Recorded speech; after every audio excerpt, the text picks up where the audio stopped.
بسم اللہ الرحمن الرحیم۔ اللہ تبارک و تعالیٰ کے پاکیزہ نام سے آغاز کرتے ہیں جو بہت مہربان نہایت رحم والا ہے۔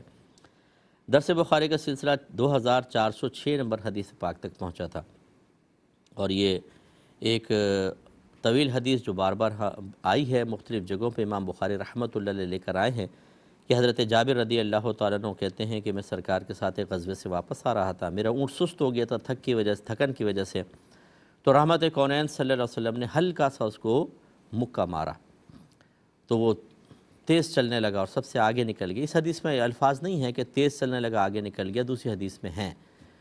تو نبی کریم نے پھر فرمایا کہ یہ اونٹ مجھے بیچ دو، تو اور انہوں نے کہا ٹھیک ہے، اور سرکار نے فرمایا تم سوار رہو، پھر مدینے میں جا کر دے دینا۔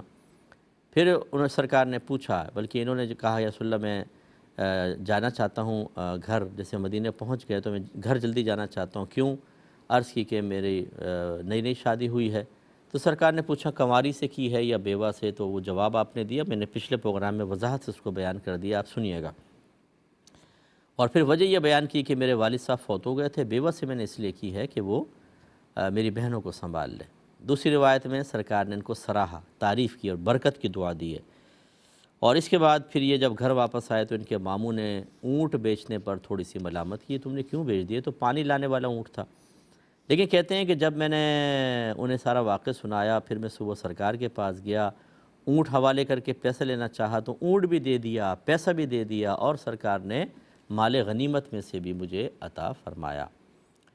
تو یہ دیکھیے جو لیڈر ہوتے ہیں نا، بہرحال اب ہمارا کوئی یہ ایسا پلیٹ فارم نہیں ہے کہ ہم اس پہ لیڈروں کو سمجھائیں، کیونکہ لیڈر تو سنے گا بھی نہیں ہمارا پروگرام۔ لیکن میں نے اللہ کا کرم ہے کہ 30 سال ہو گئے کام کیا ہے، اور بہت اس فیلڈ کے اندر میں نے کام کیا ہوا ہے۔ یہ جو کوئی تنظیم چلا رہا ہو، کوئی پارٹی چلا رہا ہو، اسے ان چیزوں سے سبق حاصل کرنا چاہیے۔ نبی کریم صلی اللہ علیہ وسلم کے صحابہ کیوں آپ پر جان نثار کرتے تھے؟ کیوں آپ کے لیے ہر چیز کرنے کے لیے تیار تھے؟ وجہ اس کی یہ کہ سرکار کا طرز عمل بہت پیارا تھا۔ سرکار اپنے ایک ایک کارکن کے جو ایک ماتحت تھا، آپ کی پیروی کرنے والا، جن کو صحابی کہتے ہیں، ان کا خیال رکھنے والے تھے۔ مال آیا تو مال دے دیا، بیمار ہیں تو عیادت کر لی، ان کو اگر کوئی پرانا ہے اس نے بڑی محنت کی ہے تو آخری وقت تک سرکار نے اس کی قدر کی ہے۔ یہ نہیں کہ جب ہجرت تھی اس وقت مسلمان کم تھے تو قدر کی، اور جب مسلمانوں کو اللہ نے فراوانی عطا فرمائی اور سرکار کو افرادی قوت حاصل ہو گئی تو ان کو بھلا دیا اور نئے لوگوں کو قریب کر لیا ہو؟ نہیں، بلکہ تمام صحابہ کو یہ بتایا کہ یہ وہ لوگ تھے جنہوں نے اس وقت میری مدد کی تھی جب کوئی مدد نہیں کر رہا تھا۔ اس لیے پیار محبت کا درس دیا اور ساتھ رہنے کی تلقین کی، اور ان کے وظائف مقرر ہوئے ہیں۔ جیسے حضرت ابوبکر صدیق رضی اللہ تعالیٰ عنہ حاکم بنے تو دیگر صحابہ کو جو پرانے تھے ان کو وظائف، عمر فاروق رضی اللہ تعالیٰ عنہ حاکم بنے تو خاص طور پہ آپ نے تو بہت ہی وظائف وغیرہ دیے، تاکہ اگر کوئی کام نہیں کرتا تو اس کو مالی سپورٹ حاصل ہو۔ سمجھانا یہ مقصد ہے، اس طریقے سے پھر مضبوط کارکن بنتا ہے، پھر وہ آپ کے ساتھ رہتا ہے، پھر وہ برے وقت میں آپ کے سامنے ڈھال بن کے کھڑا ہوتا ہے۔ ہمارے ہاں چونکہ یہ نہیں ہے، ہم نے سیرت مصطفیٰ صلی اللہ علیہ وسلم کا اس جہت سے مطالعہ نہیں کیا ہے، تو عمومی طور پہ ہم اپنے ذہن سے کام کر رہے ہوتے ہیں، خوش آمدی قریب ہوتے ہیں، کام والے مخلص دور ہوتے ہیں۔ جب کمزور ہوتے ہیں ہم اور قلیل تعداد ہمارے قریب ہوتی ہے، رویے کچھ اور ہوتے ہیں۔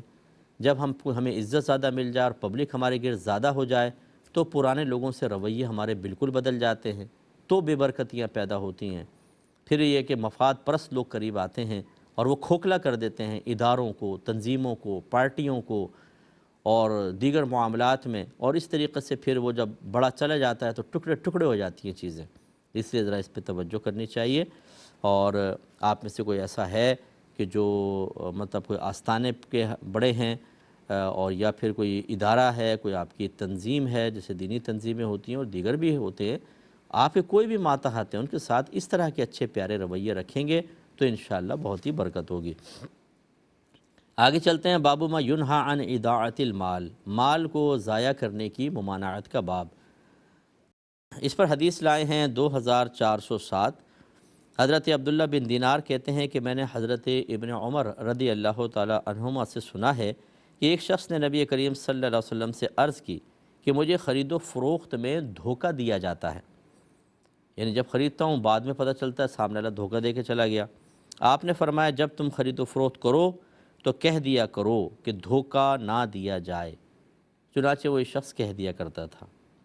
سرکار کیا فرماتے ہیں، اذا بایعت فقل لا خلابتا، تو یہ ایک وظیفے کے طور پہ آپ اپنا لیں، اگرچہ پرٹیکولر ایک صحابی کے لیے سرکار نے ارشاد فرمایا، لیکن جب آپ کسی سے کوئی سودا کرتے ہیں تو آپ کہہ دیا کریں لا خلابتا، اس کی برکت آپ کو حاصل ہوگی کہ سامنے والا دھوکہ دینے سے رکے گا، اللہ تعالیٰ کا اثر پیدا کرے گا انشاءاللہ۔ تو خلاصہ کلام یہ ہے کہ اس کا مطلب یہ ہوا کہ خرید و فروخت میں اس وقت بھی ان کو کوئی دھوکہ دیتا تھا، اور یقیناً وہ صحابہ تو ہو نہیں سکتے، یہ منافقین ہی ہوں گے جو اس طرح کے معاملات یا غیر مسلمین سے ڈیلنگ، اس میں ایسا تو سرکار نے پھر بیان فرمایا کہ آپ یوں کہہ دیا کریں تو اللہ تعالیٰ آپ کو برکت سے نوازے گا، اور یقیناً برکت ہوئی ہوگی، اگرچہ ذکر یہاں پر نہیں ہے۔ اگلی حدیث کی طرف آتے ہیں، 2408 نمبر حدیث پاک ہے۔ حضرت مغیرہ بن شعبہ رضی اللہ تعالیٰ عنہ بیان کرتے ہیں کہ نبی کریم صلی اللہ علیہ وسلم نے ارشاد فرمایا کہ بے شک اللہ تعالیٰ نے تم پر ماؤں کی نافرمانیوں کو حرام کر دیا ہے، اور بیٹیوں کے زندہ درگور کرنے کو، اور جس چیز کے دینے کو تم پر واجب کیا ہے اس سے منع کرنے کو، اور جس چیز کے لینے سے تم کو منع کیا ہے اس کے طلب کرنے کو، اور تمہارے فضول بحث کرنے کو ناپسند فرمایا ہے، اور زیادہ سوال کرنے اور مال ضائع کرنے کو۔ تو چند چیزیں اس میں دیکھیں رحمت کونین صلی اللہ علیہ وسلم نے بیان فرمائیں۔ پہلی بات یہ کہ تم پر ماؤں کی نافرمانی کو حرام کر دیا گیا ہے۔ اس کا مطلب ہے والدہ جب کوئی حکم دیں تو پہلا کام تو آپ کو یہ کرنا ہوگا کہ یہ دیکھنا ہوگا کہ یہ حکم شریعت کے مطابق ہے یا نہیں ہے، کیونکہ اگر وہ شریعت کے خلاف حکم دیتی ہیں تو یہ پھر اس حکم کے پیچھے نہیں جائیں گے، بلکہ اس کے لیے دوسرا حکم ہے کہ نبی کریم صلی اللہ علیہ وسلم نے ارشاد فرمایا کہ مخلوق کی اللہ کی نافرمانی میں کسی مخلوق کی اطاعت جائز نہیں ہے۔ لہذا اگر والدہ مثلا خدا نخواستہ غلطی سے نادانستہ طور پر یا بتقاضائے بشریت آپ کو گناہ کا حکم دے رہی ہوں تو ہرگز نہیں مانا جائے گا۔ مثال کے طور پہ بعض اوقات بچیاں پردہ کرنا چاہتی ہیں، ماں چاہتی ہے بے پردہ رہ کر، چاہے گھر میں نامحرم آ رہے ہوں، شادی بیاہ میں مکس گیدرنگ ہے، لڑکی ایسی جائے، تو یہ کہنا نہیں مانا جائے گا۔ اس میں چاہے ماں ناراض ہو، چاہے دوپٹہ اٹھا اٹھا کے بددعائیں دے، چاہے یہ کہے کہ تمہیں دودھ نہیں بخشوں گی، چاہے کلام چھوڑ دے، سب چیزیں آپ برداشت کر لیں، بدتمیزی نہ کریں، لیکن خاموش رہیں، اس میں اطاعت نہیں کی جائے گی۔ ایسے ہی بعض بچوں کو داڑیاں رکھنے لگتے ہیں تو مائیں منع کر دیتی ہیں کہ نہیں بس میں منع کر رہی ہوں داڑھی نہیں رکھوں گے۔ آپ کی سنیں یا نبی کی سنیں؟ ذرا یہ بتائیے، آپ میں وہ جرت کیسے پیدا ہوئی کہ آپ کے نبی تو فرمائے کہ داڑیاں بڑھاؤ، مونچھیں چھوٹی کرو، اور یہودیوں کی سی صورت مت بنو، لیکن آپ نبی کے حکم کے مقابل اس لیے کھڑی ہو گئیں کہ میں تمہاری ماں ہوں، اور آپ بلیک میل کر رہی ہیں پھر بچوں کو کہ میں تمہاری ماں ہوں، اگر نہیں مانو گے پھر یہ بات تو یوں ہو جائے گا، یوں ہو جائے گا۔ سوال یہ پیدا ہوتا ہے کہ آپ کے اس ماں ہونے کے مقام کو کس نے واضح کیا؟ آپ کو یہ مقام اور احترام کا مرتبہ دیا کس نے، یہ بتائیے؟ اللہ، اس کے رسول نے، ورنہ پھر ماؤں کو کون مانتا اور کون ماں کے اس پہ عمل کرتا؟ اگر یہ حکم نہ ہوتا احترام کا تو ماؤں سے بدتمیزیاں ہو رہی ہوتی، ماں کو کہنا نہ مانا جاتا۔ یہ احترام بھی آپ کو رب نے دیا ہے، رسول نے دیا ہے، انہی کے خلاف آپ چل کے مقابل آ کر میں کہہ رہی ہوں نا داڑھی منڈواؤ، ختم کرو، غلط، آپ گناہگار ہوں گے۔ ایسی بہت سی بچیاں ہوتی ہیں کہ ماں ان کو جھوٹ بلواتی ہیں، جیسے بہو سے جھگڑا ہو گیا، اب بیٹا آنے والا ہے تو بچیوں کو کہتی ہیں تم میں جو کہوں نا ہاں میں ہاں ملانا، منہ توڑ دوں گی تمہارا۔ بچیاں کہتے ہیں ٹھیک ہے امی، اب وہ آ کے ادھر آؤ بیٹے، دیکھو تمہاری بیوی نے ایسا کیا ایسا کیا ایسا کیا، پوچھو اپنی بہنوں سے، اور اس میں 2 باتیں سچ، 6 باتیں جھوٹ، اور وہ بہنیں بھی ہاں ہاں جی امی صحیح کہہ رہی ہیں۔ اب ان بہنوں سے کہیں بیٹا تم نے کیوں یہ امی کی ہاں میں ہاں میرا، جی امی ہے نا، ماں کا حکم تو ماننا چاہیے۔ ارے بھائی یہ گناہ کے کام میں کیسے ماننا چاہیے؟ ایسی اس کی صورت ایک بڑی واضح یہ بھی ہے، اور یہ میں خدا را جو مجھے سن رہے ہیں میں ان سب سے گزارش کرتا ہوں ذرا توجہ کریں، ایسے لوگوں سے جن کے ساتھ یہ کیسز ہیں۔ وہ کون کہ جب بعض اوقات میاں بیوی میں سیپریشن ہو جاتی ہے تو یاد رکھیں کہ اپنے بچوں کو اگر باپ ہے تو ماں سے بدظن نہیں کر سکتے، اور ماں ہے تو باپ سے بدظن نہیں کر سکتے۔ یہ آپ دونوں کا معاملہ ہے اور آپ دونوں کو اللہ کی بارگاہ میں جواب دینا ہوگا۔ اپنے مقاصد کے حصول کے لیے اپنے بچوں کو جہنم کا راستہ مت دکھائیے، یہ غلط ہے۔ اور اگر آپ دکھائیں تو پھر اگر بچے ذی شعور ہیں تو پھر ان کے لیے مشورہ یہ ہے کہ نہ باپ کی مانیں گے آپ ماں کے خلاف، نہ ماں کی مانیں گے باپ کے خلاف، چاہے یہ بد دعائیں دیں چاہے یہ بد دعائیں دیں، چاہے یہ ناراض ہوں چاہے وہ ناراض ہو، اس کی کوئی پرواہ نہیں کی جائے گی۔ اس لیے کہ اگر جھگڑا ہوا ہے تو والدہ اور والد کے درمیان ہے، وہ میاں بیوی ہیں، وہ اللہ کی بارگاہ میں جواب دہ ہوں گے۔ یہ دونوں آپ کے ماں باپ ہیں، ان کے باہم جھگڑے کی وجہ سے ان کا احترام کا رشتہ جو آپ کے اوپر لازم تھا یا جو احترام کرنا لازم تھا وہ کیسے ختم ہو سکتا ہے؟ تو اب غلطی یہ ہوتی ہے کہ علیحدہ ہو گئے تو بعض اوقات ماں کے کہنے پر باپ کے سینے پر چڑھ کے گفتگو کر رہے ہوتے ہیں، اور بعض اوقات باپ ماں کے خلاف کر دیتا ہے تو ماں سے بدتمیزیاں کر رہے ہوتے ہیں۔ یاد رکھیے ایسی اطاعت بھی شرعاً جائز نہیں ہے، چاہے ناراض ہو۔ ایسی بعض ہوتی ہیں مائیں جو اپنے بچے کو معمولی باتوں کی بنا پر کہتی ہیں اپنی بیوی کو طلاق دے، حالانکہ چھوٹے بچے ہوتے ہیں۔ اب بیٹا کیا کرے، طلاق دیتا ہے، اس کی زندگی لڑکی کی خراب، بچوں کی خراب، خود یہ ڈسٹرب، اور نہیں دیتا تو ماں کہتی جا پھر میں تجھے دودھ نہیں بخشوں گی، نکل جا یہاں سے، اور یہ اور وہ ہے۔ یہ نہیں سوچتی آپ کیا کر رہی ہیں، یہ آخرت میں آپ کو اتنا سخت جواب دینا ہوگا۔ یہی بہو ہوگی جس کو آپ طلاق دلوا رہی ہیں نا، شیر ہو کر طلاق دے دے بیٹا تو بڑی چوڑی ہو کے بیٹھ جاتی ہیں، ہم نے تو طلاق دلوا دی، بڑی آئی تھی یہ اور وہ۔ ابھی تو آپ نے کر لیا، اب میدان معاشر میں جب اللہ تعالیٰ آپ کو اور بہو کو کھڑا کرے گا پھر اس وقت دیکھتے ہیں کہ آپ کی عقل کہاں کام آتی ہے۔ اس وقت کون سا بیٹا اور کون سی آپ کی بیٹی آپ کی تائید کے لیے آ کر کھڑے ہوتے ہیں، تنہا کھڑی ہوں گی آپ، اور وہ مظلومہ اگر آپ نے ظلم کیا ہے تو وہ آپ سے بدلہ لے گی، اور اتنا شدید بدلہ ہوگا کچھ انتہا نہیں۔ ایسے موقع پر بیٹے کو کردار ادا کرنا ہوگا۔ اگر والدہ غلط کہہ رہی ہیں، معمولی بات پہ طلاق نہیں دی جاتی ہے، اللہ تعالیٰ کو حلال چیزوں میں سب سے زیادہ ناپسندیدہ طلاق ہے، اور آپ وہ کر رہے ہیں، وہ کسی کی بیٹی ہے کسی کی بہن ہے۔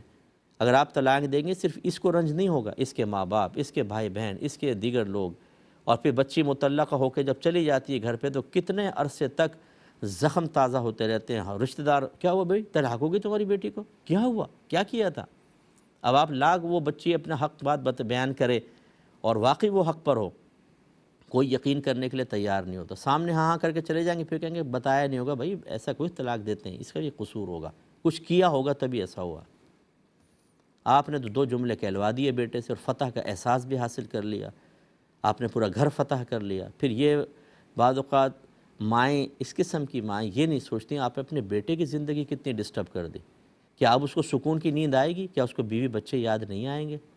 آپ نے تو اپنا کام کروا کے آپ خراٹے لے کے سو رہی ہیں، آپ آرام سے چائے پی رہی ہیں اور ڈرامے دیکھ رہی ہیں، آپ بیٹے کی زندگی کتنی خراب، وہ جب کمرے میں تنہا جائے گا، البم نکال کے شادی کی چیزیں دیکھے گا، دیگر چیزیں، آپ نے 50 بیوی کی برائیاں گنوائیں، 10 اس میں اچھے اوصاف بھی تو ہوں گے، جو بیٹا کمرے میں جا کر جب ان اوصاف پہ غور کرے گا تو روئے گا، وہ اس سے صدمہ ہوگا۔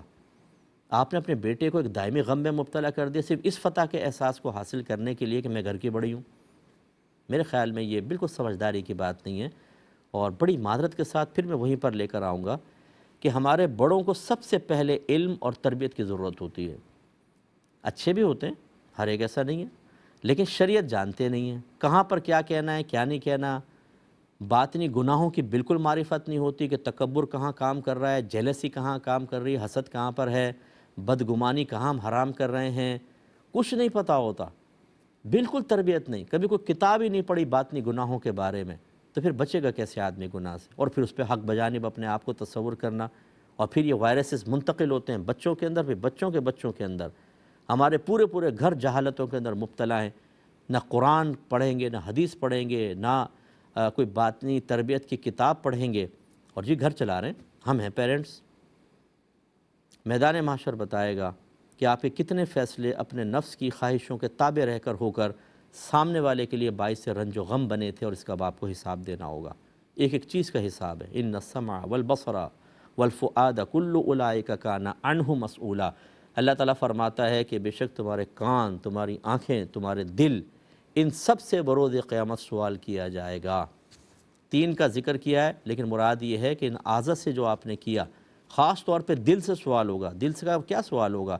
آپ نے تکبر کیا، غرور کیا، جیلسی کی، بدگمانی کی، آپ نے بے صبری کا مظاہرہ کیا، بیجا غصے کا اظہار کیا، یہ حساب و کتاب ہوگا، کیوں کیا آپ نے ایسا؟ اس لیے میں گزارش کرتا ہوں ناراض کوئی بھی نہ ہو، میں آپ کا ہمدرد ہوں، ہمیں کوئی آپ سے دشمنی نہیں ہے، ہمیں پیار ہے اس امت سے، کیونکہ ہم نبی کریم صلی اللہ علیہ وسلم سے محبت کرتے ہیں، اور جس چیز کی نسبت میرے آقا سے ہوگی ہم اس سے پیار کریں گے۔ اور ہم تو ویسے ہی وارث نبی ہیں، علماء، ہمارے نبی نے ہمیں اپنا وارث قرار دیا، العلماء ورثۃ الانبیاء، علماء نبیوں کے وارث ہیں، اور وارث کا کام وہی ہوتا ہے جو مورث کا کام ہوتا ہے۔ ہمارے تمام جو میرے آقا صلی اللہ علیہ وسلم ہمارے جو وارث ہیں، مورث ہیں، ان کا کام کیا تھا؟ لوگوں کو جہنم سے ہٹانا، جنت کا راستہ دکھانا۔ وہ کس طرح؟ علم دین سکھانا، ان کو گناہوں کی نشاندہی کرنا، ان کو سمجھانا تم یہ غلط کر رہے ہو۔ دیکھیں صحابہ کو جنت تک پہنچا دیا، یہی کام ہمارا ہے۔ آپ ناراض نہ ہوں، خدا را اپنے طرز عمل پر غور کریں، اپنے گھر میں علم دین کو آنے دیں، فرض علوم کورس کریں، باطنی تربیت کا اہتمام کریں۔ میری کتاب لے لیں آپ، قرب الہی، بیسٹ تربیت والی کتاب ہے، اسے اپنے گھر میں جگہ دیں، اس کا درس دیں، بچوں کو سمجھائیں۔ جب ایک پاکیزہ ماحول ہمارے وجود میں آئے گا، پھر یہ جو ہماری کم علمیاں اور جہالت وغیرہ سے جھگڑے ہوتے ہیں، چڑچڑاپن، بے برکتی، فوراً جھوٹوں کو موقع مل جاتا ہے، جادو ہے جی آپ پہ، تو ٹونا کروا دیا آپ پر۔ ارے بھائی کوئی جادو ٹونا نہیں ہوتا، یہ سارا ہمارا قصور ہوتا ہے۔ آپ پڑھ کر دیکھیں، عمل کر کے دیکھیں، نیک عمل کریں، اپنے باطن کی حفاظت کریں، باطن تربیت کمپلیٹ کریں۔ آپ کا گھر جنت نہ بن جائے تو میرا نام بدل دیجیے گا آپ، کسی عامل کے پاس جانے کی ضرورت نہیں، بالکل پرسکون زندگی۔ جب ہم شریعت پہ نہیں چلتے، جب ہم قرآن پہ نہیں چلتے، جب ہم حدیث پہ نہیں چلتے، سرکار کی سیرت نہیں اپناتے، ہمیں گناہوں کی معرفت حاصل نہیں ہوتی، تو بھائی بے برکتی ہوگی نہیں ہوگی گھر کے اندر۔ پھر آپ اس کو جادو ٹونے کا نام دے دیتے ہیں، اپنا قصور نہیں بتاتے۔ اس چیز پہ ذرا ہمیں توجہ کرنی چاہیے۔ تو بہرحال جو نبی کریم نے فرمایا کہ ماؤں کی نافرمانی کو حرام کر دیا گیا ہے، اس کا مطلب یہ ہے کہ جب وہ حکم دیں دائرۂ شریعت میں رہ کر۔ اس کا مطلب یہ ہوا، پھر میں اسی پر آ جاتا ہوں، کہ اگر ماں ایک آپ کو حکم دے رہی ہے یہ کرو یا یہ نہ کرو، آپ کو کیسے پتہ چلے گا کہ یہ اللہ کی فرما برداری کا حکم ہے یا نافرمانی کا؟ یقینی سی بات ہے کہ جب تک علم دین نہیں سیکھیں گے تو یا تو آپ پہلے اتنا سیکھ لیں کہ والدہ حکم دے تو فوراً آپ علم ترازو میں پرکھ لیں ان کی بات کو کہ صحیح کہہ رہی ہیں غلط، صحیح پر عمل کریں گی، غلط پہ پیار محبت سے ان کو روکیں گے۔ اور اگر نہیں ہے تو کم از کم جب والدہ کسی بڑے کام کا حکم دیتی ہیں، تمہیں یہ کرنا ہوگا، میں کہہ رہی ہوں، تمہیں وراثت دبانی ہوگی، پھپھیوں کی وراثت نہیں دو گے تم، نہ بتاؤ ان کو، تمہارے باپ کے پاس تمہارے دادا نے کچھ رکھوایا تھا 50 لاکھ، وہ تمہاری پھپھیوں کو پتہ نہیں ہے، تمہارے چاچاؤں کو پتہ نہیں ہے، بتاؤ گے تو سب کو دینا پڑ جائے گا، خاموش۔ اب یہ امی تلقین کر رہی ہیں، اب آپ کو نہیں پتہ کہ ماں کا کہنا ماننا نہیں ماننا اس موقع پر، تو فوراً کسی اچھے مفتی صاحب سے رجوع کریں کہ والدہ ایسا کہہ رہی ہے، مانوں یا نہ مانوں۔ اگر وہ کہیں کہ غلط ہے، کبھی نہ مانیں ورنہ تباہ ہو جائیں گے، اور صحیح کہہ رہی ہیں تو مانیں ورنہ تباہ ہو جائیں گے۔ اللہ تبارک و تعالیٰ سمجھ کی توفیق عطا فرمائے، آمین۔ وآخر دعوانا ان الحمدللہ رب العالمین۔